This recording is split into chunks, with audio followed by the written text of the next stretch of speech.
오늘 본문 사도행전 13장 우리 1절부터 12절 말씀을 중심으로 우리 바울의 제1차 전도 여행이라는 제목으로 함께 은혜를 나누기를 원합니다. 우리 사도행전 12장 우리 25절 그 말씀을 제가 조금 애매하게 전한 것 같아요. 다시 한번 우리 이렇게 수정하고 들어가도록 하겠습니다. 12장 25절 바나바와 사울이 부조하는 일을 마치고 마가라는 요한을 데리고 예루살렘에서 돌아오니라. 예루살렘 교회에서 바나바와 이 사울을 안디옥 교회에 파송을 하게 되죠. 그래서 한 1년 정도 또 바나바는 사울과 더불어서 또 말씀을 또 가르치고 양육을 합니다. 그래서 이제 그 사역을 마친 그때 로마 전역에 심한 기근이 발생하게 되죠. 그래서 안디옥 교회가 예루살렘 교회가 어렵다는 소식을 듣고 우리 십시일반으로 우리 헌금해서 우리 파송 교회를 우리가 좀 도우면 좋겠다. 이렇게 해서 이제 헌금을 거두어서 바나바와 사울 편으로 예루살렘에 보냅니다. 그래서 이제 그 헌금을 전달한 이후에 바나바와 사울은 마가라고 하는 그 요한을 데리고 다시 예루살렘에서 안디옥으로 돌아옵니다. 이제 13장부터는 이제 본격적인 이제 이방 선교가 시작되는데요. 자, 먼저 지금까지 우리 사도행전 우리 1장부터 12장까지를 우리가 이렇게 정리를 하면 예루살렘 교회를 중심으로 온 유대와 사마리아를 거쳐 안디옥까지 복음이 전파되는 과정이 기록되어 있습니다. 주로 베드로를 중심으로 해서 선교가 이루어지는 것을 보게 되고요. 그 다음에 오늘 본문 13장부터 28장은 안디옥에서 로마까지, 당시에 성령이 너에게 임하시면 예루살렘과 온 유대와 사마리아와 그리고 어디까지요? 땅끝까지. 그 당시에 이 땅끝까지는 로마입니다. 그 로마까지 이제 복음 전파의 과정을 이제 기록하고 있습니다. 그동안 안디옥 교회는 많이 성장하고 부흥했습니다. 그걸 어떻게 알 수 있는가 하면 교회를 설립한 지 얼마 되질 않는데 아주 훌륭한 믿음의 일꾼들이 배출된 것을 보게 됩니다. 오늘 본문에서 5명이 소개되고 있는데요. 사도행전 13장 우리 1절 말씀 우리 같이 읽겠습니다. 시작. 안디옥 교회에 선지자들과 교사들이 있으니 곧 바나바와 니게를 하는 시몬과 구레네 사람 루기오와 분봉왕 헤롯의 젖동생 마나엔과 및 사울이라. 참 그 안디옥 교회를 이렇게 볼 때에 참으로 부러운 교회입니다. 참 안디옥 교회를 이렇게 개척했던 사람이 누굽니까? 우리 사도행전 11장 20절에 보면 그 중에 구브로와 구레네 몇 사람이 안디옥에 이르러 그 헬레인에게 주 예수를 전파했는데 아주 많은 분들이 예수님을 믿는 겁니다. 그래서 이제 이방인 선교의 중심지가 바로 이제 안디옥 교회가 되고 있는 것을 보게 되는데요. 지금 안디옥 교회는 개척한 지, 설립된 지 몇 년이 채 안 됩니다. 또 정상적인 또 이렇게 말씀 훈련도 오래 받은 것이 아니죠. 우리 사도행전 11장 26절에 보면 바나바가 이제 사울을 초청해서 같이 동역하면서 사도행전 11장 26절에서는 이렇게 말씀하고 있습니다.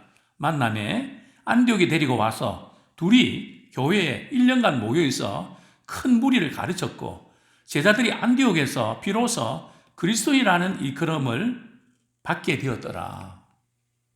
수년 동안 모태신앙 이것도 아니고요. 그 이방인들 가운데 처음으로 예수 믿고 신학 훈련 받았는데 어떻게 그 안디옥 교회가 이방인 선교의 센터가 될 수 있을까요? 오늘 본문에 보면 그 선지자와 그 교사들, 즉 말씀을 가르치고 양육하는 일꾼들이 5명이 소개되어 있습니다. 첫 번째 인물이 누굽니까? 바로 바나바죠. 그 다음에 두 번째가 니게를 하는 시몬과, 이것은 아마 이 시몬은 흑인 출신일 겁니다. 그러니까 이 안디옥 교회 일꾼은 아주 다양한 그 일꾼들이 이렇게 포섭되어 있는데요. 그 다음에 구레네 사람 루기오와, 이 구레네도 백인이 아니고 흑인이라고 봐야 되겠죠. 그 다음에 분봉왕 헤롯의 젖돈생. 여기 헤롯은 헤롯 안디바를 가리킵니다. 여기 젖돈생이라는 뜻은 어려서부터 젖을 먹고 뭐 이렇게 자란 같은 친동생이라는 뜻이 아니고요. 친밀하게 가까이 지냈던 이제 그런 관계라는 거죠. 및 마나행과, 그리고 마지막에 인물이 누굽니까? 바로 사울. 다메섹 도상에서 예수님 만났던 그 사울. 이렇게 이제 5명이 선지자들과 교사의 역할을 감당하는 참 일꾼인 것을 보게 됩니다. 그래서 저희 교회도 금년에 전도, 정착, 양육, 일꾼. 교회는 정말 주님 앞에 충성되게 일하는 일꾼이 필요합니다. 정말 주님이 필요하실 때에 마음껏 쓰임 받을 수 있는 그런 일꾼. 자, 그들이, 물론 여기에 그들이라면 이 5명뿐 아니고요. 안디옥 교인들, 우리 전체가 섬겨서 금식할 때에, 좀 특이한 표현이죠. 섬겨 금식할 때에. 여기서 섬겨 금식한다는 이 의미는 원문에 보면 예배를 드리면서 금식하면서 기도할 때에 그런 뜻입니다. 이 섬긴다는 것이 예배로 번역되어 있는데요. 그 예배 드리면서 이렇게 기도하는데 성령께서 이제 제1차 전도 여행에 2사람의 선교사를 파송하라고 하는 지시를 내립니다. 그게 바로 2절, 3절입니다. 같이 읽겠습니다. 시작. 주를 섬겨 금식할 때에 성령이 이르시되 내가 불러 시키는 일을 위하여 바나바와 사울을 따로 세우라 하시니 이에 금식하며 기도하고 2사람에게 안수하여 보내니라. 참 이 안디옥 교회는 성령의 그 인도하심에 참 민감했습니다. 성령께서 지키면 교인들이 그대로 움직였습니다. 근데 성령께서 이렇게 이 1차 전도 여행을 위해서 바나바와 사울을 따로 세워서 그들을 파송해라. 이렇게 지시한 것을 그들이 어떻게 알았을까요? 저는 그것이 알고 싶습니다. 분명히 성령께서 시키신 거거든요. 이 사도행전은 성령이 할 만큼 성령의 역사가 강하게 나타났습니다. 그래서 그들이 예배하고 기도하는 중에 성령께서 소원을 주시면 또 성령께서 말씀하시면 그대로 따르는, 정말 교회는 성령의 인도하심을 받아야 됩니다. 무슨 투표나 또 이렇게 거수나 이런 우리가 서로 의논하는 거 필요하지만 최종적인 것은 성령께서 소원을 두고 행하실 때에 그 성령의 인도하심을 받는 그런 교회가 되기를 원합니다. 참 그 바나바와 사울을 이렇게 파송하는데 금식하며 기도하면서 2사람 안수하고 이제 파송식을 하고 그들은 보내죠. 참 이 안디옥 교회가 이제 이방인 선교의 핵심적인 역할을 하는 것을 보게 됩니다. 자, 이제 어디서부터 이제 전도 여행이 시작될까요? 자, 4절부터 5절까지 같이 읽겠습니다. 시작. 2사람이 성령의 보내심을 받아 실루기아에 내려가 거기서 배 타고 구브로에 가서 살라미에 이르러 하나님의 말씀을 유대인의 여러 회당에서 전할세 요한을 수행원으로 두었더라. 즉 바나바와 이 사울은 참 선교 여행을 전도 여행을 떠나는데 누구의 보내심을 받아서요? 성령의 보내심을 받아서. 자, 파송하는 안디옥 교회도 성령의 지시하심을 따르고 파송받는 사람도 무슨 선교의 훈련 과정들 우리가 다 이수하고 우리 인간적으로 준비해야 되겠죠. 그러니까 제일 중요한 것은 성령께서 보내주셔야 됩니다. 성령께 붙잡힘 받아야 됩니다. 이 성령의 보내심을 받아서 이제 실루기아로 내려가는데 지금 베드로가 아니라 바나바와 사울이 지금 어디 있습니까? 안디옥에 있습니다. 우리 지도 한번 보시죠. 자, 이제 가운데 부분에 있죠. 길르기아 다소 그 밑에 이제 수리아 지역에 안디옥이 있습니다. 찾으셨는지 모르겠네요. 예, 그 이제 안디옥에서 이제 출발하는데 안디옥은 내륙 도시입니다. 그러니까 배를 타고 가려고 그러면 항구로 가야 되겠죠. 그래서 배를 타기 위해서 어디로요? 실루기아로 이렇게 내려갑니다. 자, 그래서 이제 실루기아에서 이제 배를 타고요. 그 이제 아래쪽에 보면 어떤 섬이 나옵니까? 구브로라는 섬이 나옵니다. 이 첫 선교지가 구브로인데요. 그래서 오늘 본문에 보면 살라미에 이르러 이제 살라미에서 이제 먼저 살라미에 이제 도착을 합니다. 그 살라미 찾으셨습니까? 예, 구브로 거기 오른쪽에 있죠. 살라미에 도착해서 어디를 찾는가 하면 이 구브로 섬은 유대인들이 많이 살기 때문에 유대인들이 사는 곳이면 회당이 많습니다. 유대인 숫자들이 많기 때문에 회당들이 많았거든요. 그래서 바나바와 이 바울은 회당을 찾아가서 하나님의 말씀을 전합니다.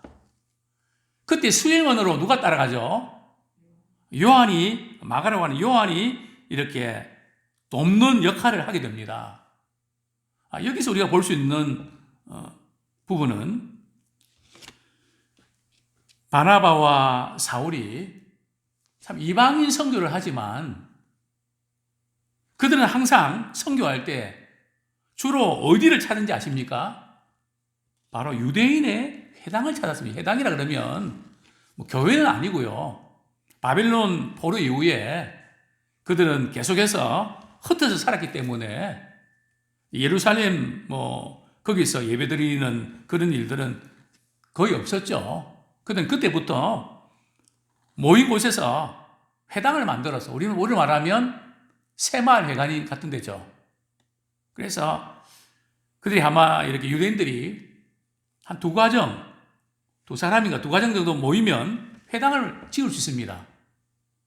그렇게 해서 이제 그 회당에 찾아가서 거기는 유대인들도 모이거든요.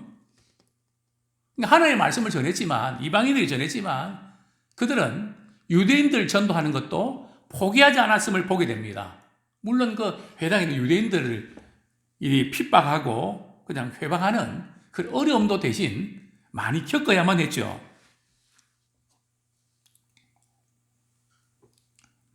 살라미에 가서 회당에서 하나님의 말씀을 전하고 나서요. 자, 그 다음에 어디로 갑니까? 바로 이렇게 거의 반대 방향이거든요. 그 가로질러서 이제 서쪽에 있는 어떤 곳이죠? 바보로 갑니다. 예. 바보들이 많이 모여있는 섬은 아니고요. 이름이 바보입니다. 자, 우리 6절 같이 한번 읽겠습니다. 시작. 온 섬 가운데로 지나서 바보에 이르러 바예수라 하는 유대인 거짓 선자인 마술사를 만나니 7절 그가 총독 서기오 바울과 함께 있으니 서기오 바울은 지혜 있는 사람이라 바나바와 사울을 불러 하나님의 말씀을 듣고자 하더라.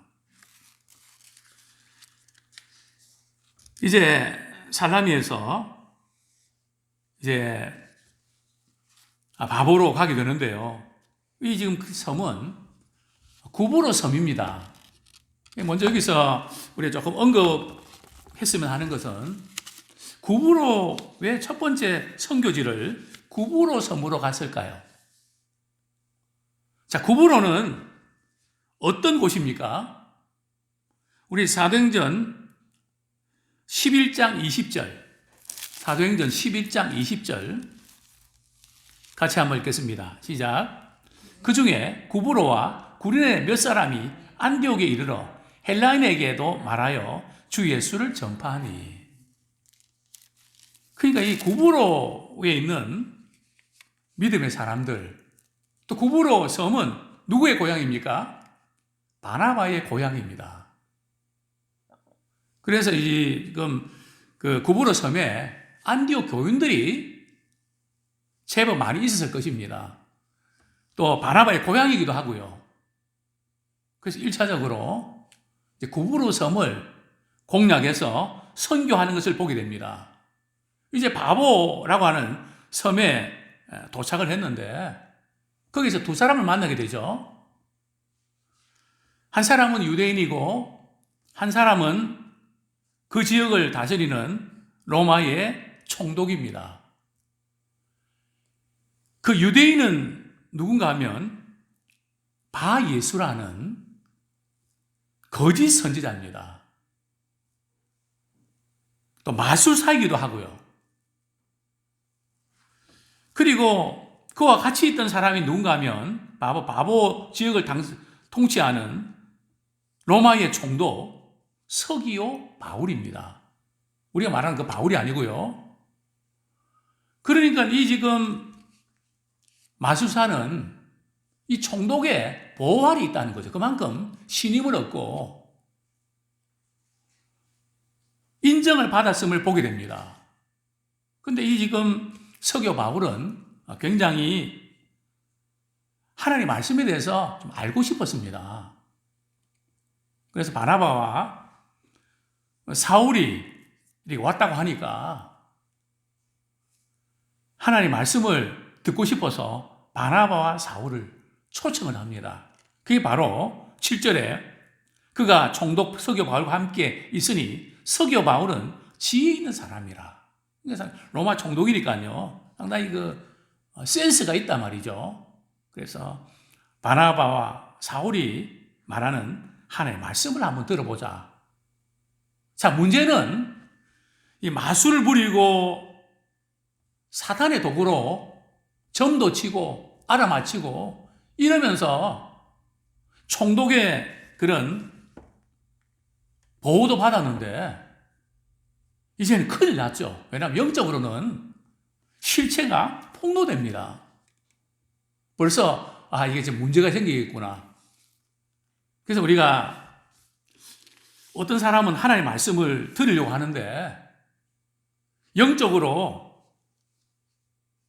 사단의 영향을 받고 있는 사람이 있으면 하나님의 말씀을 듣지 못하도록 자꾸 막습니다.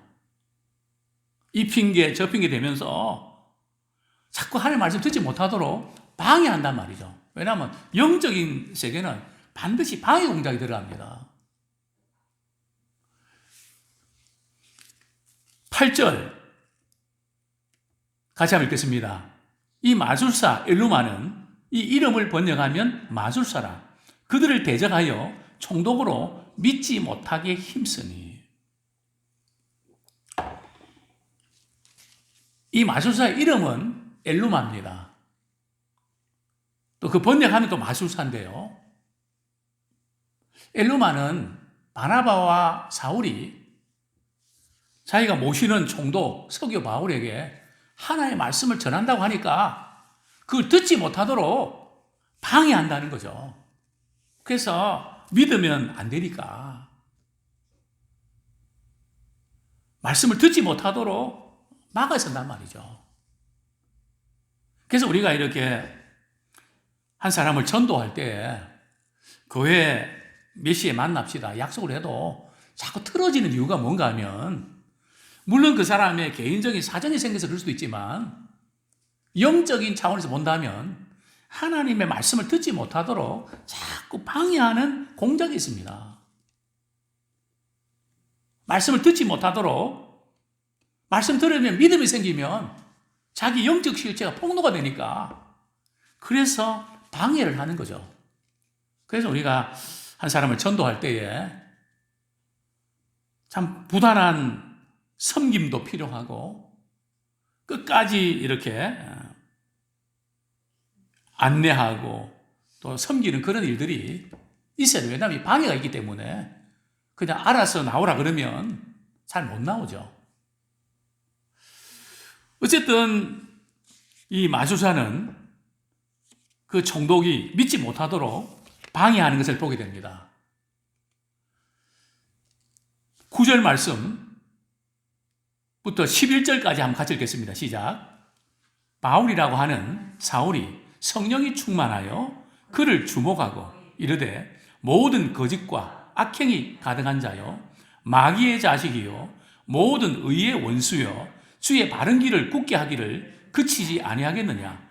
보라 이제 주의 손이 내 위에 있으니 내가 맹인이 되어 얼마 동안 해를 보지 못하리라 하니 즉시 안개와 어둠이 그를 덮어 인도할 사람을 두루 구하는지라. 이제 갑자기 사울이라는 이름이 바울로 바뀌게 됩니다. 바울이라고 하는 사울이 이렇게 이름이 바뀌는데, 바울과 사울의 그 이름은 무슨 차이가 있을까요? 사울은 히브리식 이름입니다. 그리고 바울은 로마식 이름입니다. 물론 이름의 뜻은 이제 바울은 작다는 뜻이죠. 이제 바울이 그 박수 엘루마를 가만히 보니까 영적인 실체를 간파합니다. 어떻게 해요? 그가 성령이 충만해서, 성령이 충만한 상태에서 그 박수 엘루마를 보니까 주목해서 봅니다. 그러면서 그 실체를 폭로하죠. 그리고 아주 강한 어조로 책망하는데요. 모든 거짓과 악행이 가득한 자요. 뭐 그냥 두리뭉실해서 넘어가는 게 아니라 그 악한 영의 실체를 그대로 폭로하죠.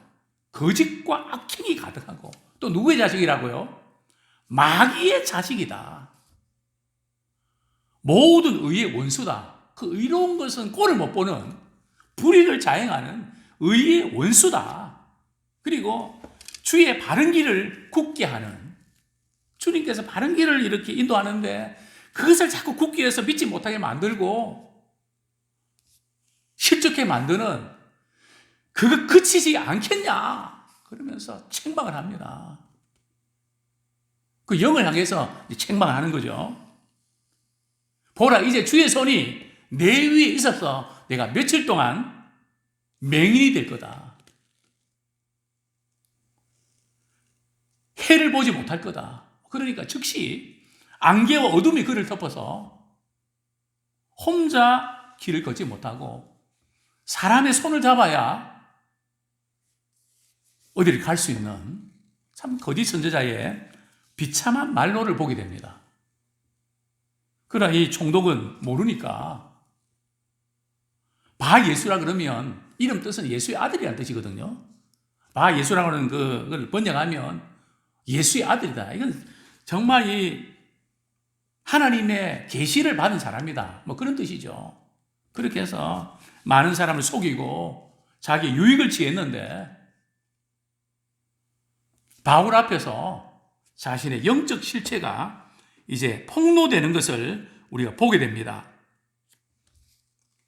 그 죄로 인해서 주님의 진노의 심판을 받게 되는데요. 이 성령의 충만함을 받으니까. 근데 이 일로 인해서 총독이 마음이 변화가 일어납니다. 12절 말씀 읽고 말씀을 정리하겠습니다. 시작. 이에 총독이 그렇게 된 것을 보고 믿으며 주의 가르치심을 놀랍게 여기니라. 단순히 총독이 자기와 같이 있던 그 엘로마가 바울이 그렇게 선포하니까 막 소경이 됐다는 그 기적을 보고, 기적만을 보고 예수를 믿은 건 아니고요. 물론 그것이 큰 계기가 됐죠. 하나님의 그 말씀을 전하는 거 보고, 그 주의 복음의 그 능력을 보고 놀란 거죠. 그래서 항상 이런 놀라운 그런 치유의 역사도 필요하지만 또한 말씀이 같이 가야 됩니다.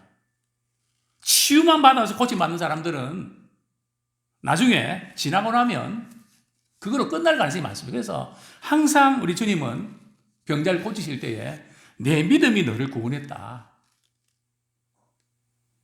그 부분을 늘 말씀하셨습니다. 그래서 우리는 단순한 어떤 치유의 능력으로 그 순간 믿는 거기에 만족하지 말고 그 영혼이 말씀을 받아서 정말 그 말씀으로 주님의 깊은 은혜를 경험할 때까지 우리는 계속해서 섬기는 그런 전도자가 되기를 소원합니다.